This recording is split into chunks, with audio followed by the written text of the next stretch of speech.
split stitch and when you need it. I embroider on cotton with variegated thread,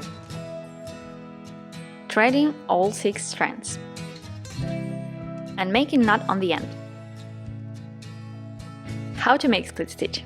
Come up until the knot hits the fabric and go down stitch lengths away. Yes, we made straight stitch, but bear with me. Come up stitch lengths away, go down, splitting the upper part of the previous stitch. It's almost like backstitch, but instead of going through the same hole, we split previous stitch. It's called the split stitch, but in reality it joins the parts. I use it as an outline stitch. It will be a small leaf.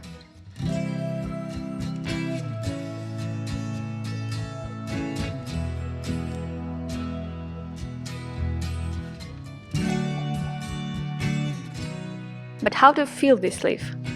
With more split stitches.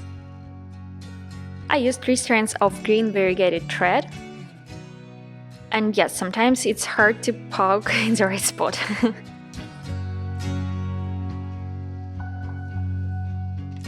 When you fill the big area, use a different length stitch with split.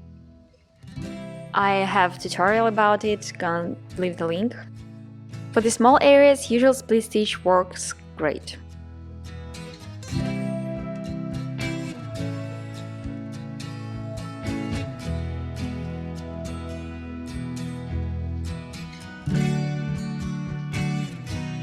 The final look.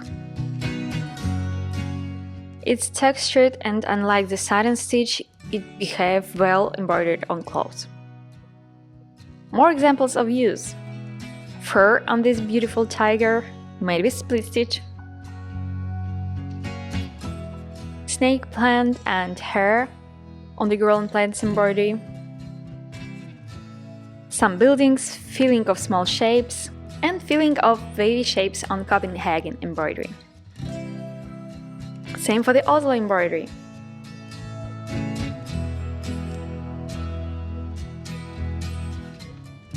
Some shapes on the rack embroidery.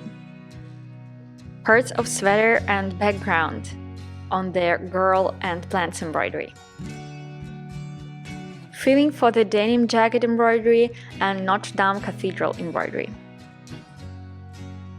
I'm leaving the links to all patterns I've mentioned in the description, so you could grab one and practice your split stitch. Subscribe to my channel to see more tutorials and join my Patreon community to be the first one to see my videos.